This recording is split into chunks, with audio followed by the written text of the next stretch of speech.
एक तरफ इस्लाम है, एक तरफ क्रिश्चियनिटी है। दोनों की दोनों में ये प्रतिस्पर्धा वर्तमान समय में चल रही है कि कौन ज्यादा से ज्यादा संख्या में हिंदुओं को अपने आप में कन्वर्ट करेगा।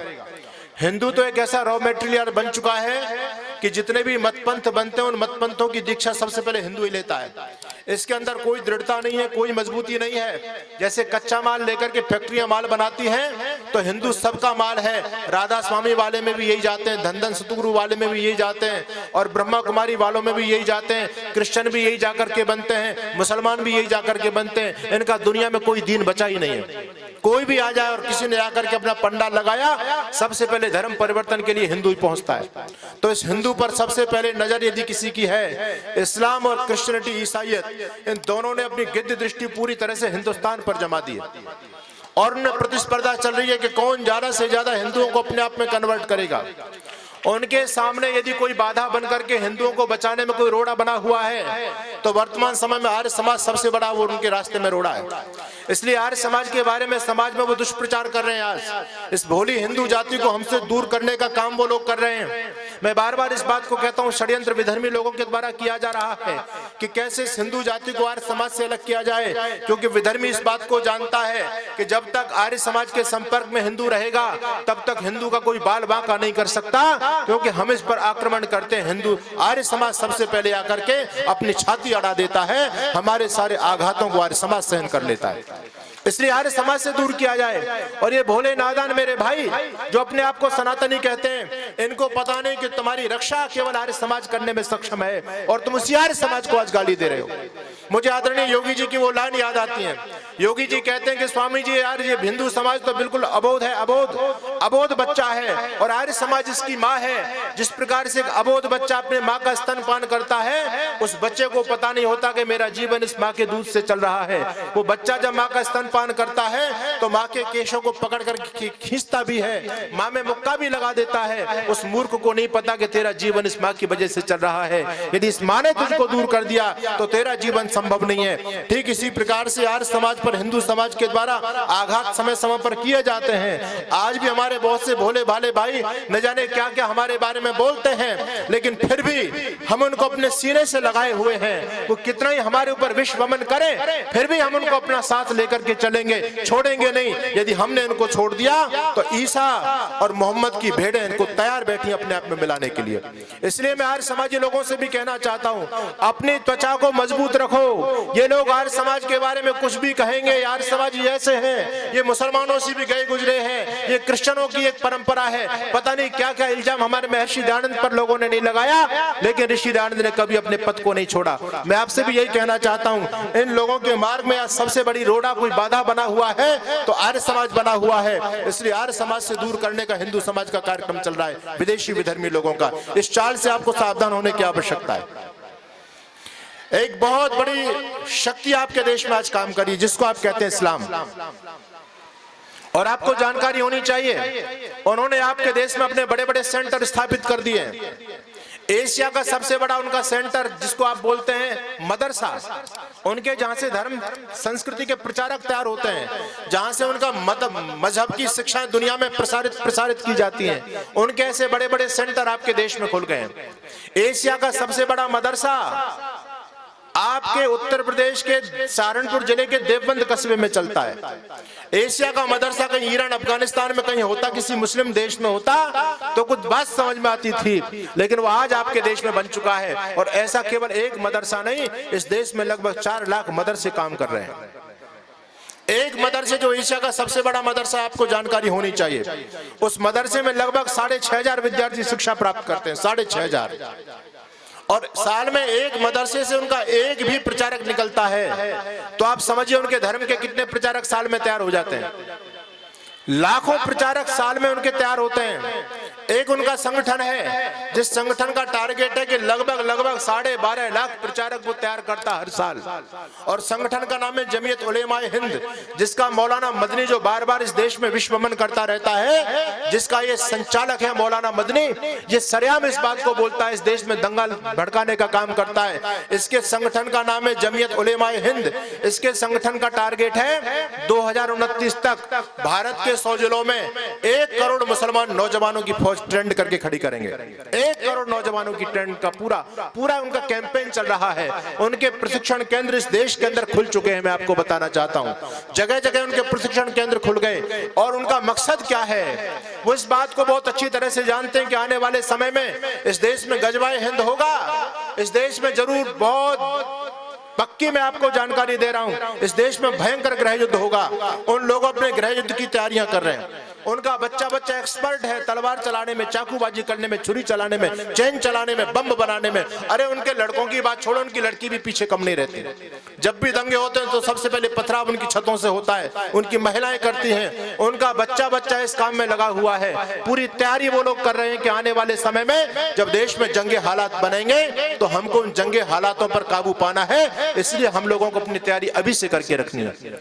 इस तैयारी के लिए उनका एक संगठन 100 करोड़ नौजवानों को ट्रेंड करना चाहता है। देश के 100 जिलों के अंदर वो जगह जगह अपनी संख्याओं को बढ़ाने में लगे हुए हैं, लेकिन हम लोगों को कोई भी चेतना नहीं आ रही। आपको जगाने का भरसक प्रयास किया जाता है, लेकिन हम लोगों को चेतना नहीं आ पा रही है। हम केवल अपने धन संपत्ति कमाने में लगे हुए हैं। मैं इसका निषेध नहीं करता, लेकिन मैं आपको बताना चाहता हूं कि जिस धन संपत्ति के पीछे आप लोग पड़े हुए हैं, ये धन संपत्ति भी आपकी मानव सुरक्षित रहने वाली नहीं है। यदि देश सुरक्षित नहीं रहा तो आपकी संपत्ति कैसे सुरक्षित रह सकती है? इसलिए आज आवश्यकता है कि हम अपने देश और राष्ट्र पर ध्यान दें। आप लोग जिस संपत्ति को कमाने में लगे हुए हैं, उन लोगों का पूरा होमवर्क हो चुका है।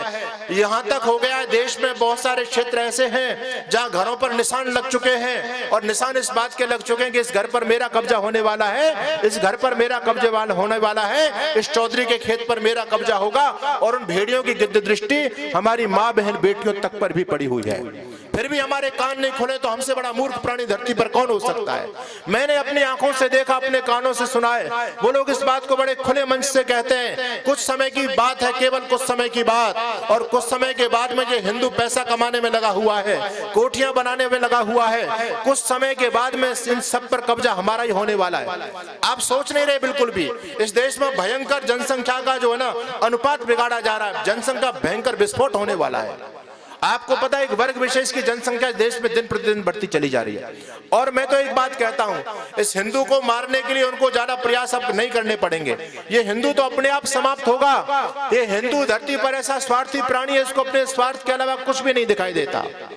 लेकिन वो लोग इसलिए दुनिया में अपना झंडा फहरा रहे हैं, उनका स्वार्थ पीछे होता है, उनका धर्म और दीन आगे होता है, इसलिए वो धरती पर बढ़ते चले जा रहे हैं। मैं कहना चाहता हूं कि हमको मारने के लिए अब ज्यादा उनको कुछ करना भी नहीं है। हम स्वयं अपने लिए अपना कुआं खुद खोद रहे हैं। आप देखिए एक वर्ग विशेष की जनसंख्या बढ़ रही है और इतनी भयंकर तरीके से बढ़ रही है। उनके एक व्यक्ति के 17-17, 13-13 बच्चे होते हैं। और आपके कितने बच्चे हैं? हमारे पुराने जो लोग उनसे पूछो आप कितने भाई थे, कितने आपके पिताजी कितने भाई थे? कहते जी 8 भाई थे, 10 भाई थे। आप कितने भाई हो? कहते हैं 6 भाई हैं हम। बोले तुम्हारे बच्चे कितने हैं? कहते हैं जी हमारा बच्चा तो एक ही है। हम 10 से 1 पर आ गए और वो 2 से कहां पर जा रहे हैं? वो 20 पर जा रहे हैं। उन लोगों ने तो नारा दे दिया हम 5 हमारे 70। 5 का मतलब समझ गए? एक खुद मियाँ जी और 4 उनकी बीबियां। हम 5 हमारे 70 और सबके हाथ में ईंट और पत्थर। इंशाअल्लाह राज किया, राज करेंगे। आप जब देखते हैं आपके यहाँ जब जन्माष्टमी का जुलूस निकलता है, राम की जन्मोत्सव पर जब आप जुलूस निकालते हैं, 26 जनवरी 15 अगस्त पर जब आप कोई धार्मिक कार्यक्रम करते हैं तो आपकी यात्राओं को नहीं निकलने दिया जाता, उन पर पथराव किया जाता है, पेट्रोल बम फेंके जाते हैं। उनका मकसद यही है कि हम 5 हमारे 70 और सबके हाथ में ईंट और पत्थर। इस बात को सरेआम आज बोलने लग गए हैं कि भारत के लोगों ने आजादी का अमृत महोत्सव तो मना लिया, लेकिन शताब्दी वर्ष नहीं मना पाएंगे। आने वाले 25 सालों में 2047 तक आते आते इस देश की संसद पर और लाल किले की प्राचीर पर चांद सितारों का झंडा हम फहरा देंगे। आप समझ नहीं रहे देश के हालातों को। चारों तरफ से इस देश में सरतन से जुदा के नारे लगाए जा रहे हैं। पूरी तरह से गजबाए हिंद की पूरी देश में तैयारियां चल रही हैं। दूसरी तरफ दूसरा जो शत्रु है देश को खंड खंडों में बांटने का कुत्सित प्रयास कर रहा है, लेकिन हम लोग सचेत और सावधान बिल्कुल भी नहीं है। हमने पूरी दुनिया से अपने वजूद को खो दिया। और अगर आप ये समझते हैं कि हमारा कुछ बिगड़ने वाला नहीं है तो द कश्मीर फाइल मूवी को आप जरूर देखना। कश्मीर के लोग जो आज से 30 साल पहले वहां से विस्थापित हुए, उन लोगों ने कभी स्वप्न में भी नहीं सोचा होगा कि एक दिन वो भी आएगा जब हमको सब कुछ छोड़ करके जाना पड़ेगा। बोलो क्या कश्मीर के लोगों ने सोचा था उनकी बड़ी बड़ी कोठियां धरी रह गई, उनके बड़े बड़े सेब के बागान धरे रह गए, उनकी सारी धन संपत्ति पड़ी रह गई? अपने साथ में अपने यहां तक स्थिति हुई थी, अपने साथ में अपनी बहन बेटियों को साथ में लेकर के नहीं आ पाए। यहां तक हो गई, उन विधर्मी लोगों ने कह दिया अगर तुमको जाना है तो अकेले जा सकते हो, अपनी बहन बेटियों को भी हमारे लिए छोड़ करके जाना पड़ेगा। ये हकीकत है, ज्यादा पुरानी घटना नहीं है, ये 30 साल पुरानी घटना है कश्मीर के अंदर। और आज भी वो लोग जो कश्मीर से विस्थापित हैं, यत्र तत्र रहते हैं, उनसे कभी पूछिए कि तुम्हारे साथ में क्या हुआ। मुझको एक इंजीनियर साहब मिले, मेरे से कहते हैं स्वामी जी हमारे साथ जो कुछ भी हुआ है द कश्मीर फाइल के अंदर तो 1% भी नहीं दिखाई गया। मैंने कहा क्या हुआ आपके साथ में? कहते हैं हम पाकिस्तान मूल से हैं, हम जब यहां से आए बंटवारे के समय में तो हम लोगों को ये कहा गया कि जल्दी से जल्दी अपना घर मकान सब कुछ हमारे हैंड ओवर करके यहाँ से भाग जाइए, और अपनी बहन बेटियों को भी अपने साथ लेकर के नहीं जा सकते, इनको छोड़ करके जाना पड़ेगा। कहते हैं स्वामी जी जब ये बुनियादी हम लोगों ने सुनी, हमारी बहन बेटियों ने खुद हमसे कहा कि अगर तुम हमारी रक्षा करने में सक्षम नहीं है तो जाने से पहले कम से कम गड़ासा लेकर के अपने हाथों से हमारी गर्दन काट दो या हमारी गर्दन को दबा दो, हमको मरना पसंद है लेकिन हम किसी विधर्मी के हाथों नहीं जाना चाहते। कहते हैं कि हम वो दुर्भाग्यशाली लोग हैं। बहुत से एक सरदार जी मुझे हरियाणा के अंदर मिले, कहते हैं स्वामी जी ये तो काम हमने अपने हाथों से किया, हमारे कितने भाइयों ने अपने हाथों से गड़ासा लेकर के, जिस गड़ासा से लोग गन्ना काटते हैं, उस गड़ासा से अपनी बहन बेटियों की गर्दन को काटा है। इंजीनियर साहब मेरे से कहते हैं स्वामी जी मैंने वो वाकया अपनी आंखों से देखा है और आज भी वो संस्मरण मेरे दिमाग में आ जाता तो मैं सिहर जाता हूँ, मैं कांप जाता हूँ। कहते हैं जब हम चले तो हमारे साथ हमारी बहन बेटी भी थी, धीरे धीरे जत्था बनता चला गया, बढ़ता चला गया, बढ़ते चले गए और लगभग हम 36,000 लोग थे, 36,000। लेकिन सारे के सारे बिल्कुल दीनहीन स्थिति में, किसी के पास कुछ नहीं है, अपनी सुरक्षा करने के लिए हाथ में लाठी तक नहीं है। और कहते हैं धीरे धीरे चलते गए चलते गए चलते गए, बीच बीच में हम पर हमले होते चले गए, 10,000 लोगों को बंधक बनाया गया। वो भेड़िए हमारी माँ बहन बेटियों को हमसे छीन छीन करके लेकर के गए। कितनी बहन बेटियों ने कुएं में छलांग लगाई और कितने पहाड़ के ऊपर चोटियों से ऊपर नीचे छलांग लगा करके अपने जीवन को समाप्त किया। और वो इंजीनियर साहब कहते हैं स्वामी जी केवल मामला यहीं पर नहीं थमा, जब हमको लगा कि हम अपनी बहन बेटी की रक्षा करने में अब सक्षम नहीं है, बहन बेटियों ने भी देख लिया कि अब हमारी इज्जत सुरक्षित नहीं है, हम विधर्मी भेड़ियों के हाथ में पड़ने वाली हैं, तो हमारी बहन बेटियों ने कहा कि यदि तुम हमारी रक्षा नहीं कर सकते तो अपने हाथों से हमको जहर दे दो, हमको मर जाना पसंद है। कहते हैं हम वो दुर्भाग्यशाली लोग हैं धरती पर, हमने अपने हाथों से अपनी बहन बेटी की इज्जत को बचाने के लिए अपने हाथों से उनको जहर बांटा। लेकिन दुर्भाग्य की बात यह थी कि जहर भी पूरा नहीं था, जहर भी कम था। जहर को लेकर के माता बहनों में झगड़े हुए, मुझे भी जहर चाहिए, मुझको भी अपनी इज्जत बचानी है, मुझे भी जहर चाहिए, मुझे भी इज्जत बचानी है। कितनी बहन बेटियों ने जहर खा करके अपनी इज्जत को बचाया था। मैं आपसे निवेदन करना चाहता हूं ये सब कुछ हमारे साथ में घटित हुआ है और ज्यादा बहुत पुरानी घटना नहीं है। इन लोगों के अतीत को पढ़ करके देखो। मैं बार बार आपसे कहना चाहता हूं अपने जीवन में पुस्तक पढ़िएगा। वीर सावरकर ने पुस्तक लिखी जिस पुस्तक का नाम है मोपला, पढ़िएगा जरूर, आपकी आंख खुल जाएंगी। अरे छोड़ो ये छुआछूत भेदभाव, कितना ज्यादा छुआछूत भेदभाव के कारण हमारी शक्ति कमजोर होती चली जा रही है। क्या क्या अत्याचार इस हिंदू जाति पर किए गए हैं हम लोग भूल गए। कभी अपने साहित्य को पढ़ने का हम सभी प्रयास नहीं करते। अरे आप पढ़ेंगे तो आपके रोंगटे खड़े हो सकते हैं, इस हिंदू जाति ने क्या क्या नहीं देखा है। आखिर में आपसे निवेदन करना चाहता हूं अपने अतीत की तरफ लौटिए और जो कुछ भी घटनाक्रम इस देश में चल रहा है आज, उस घटनाक्रम के प्रति सचेत और सावधान हो जाइए।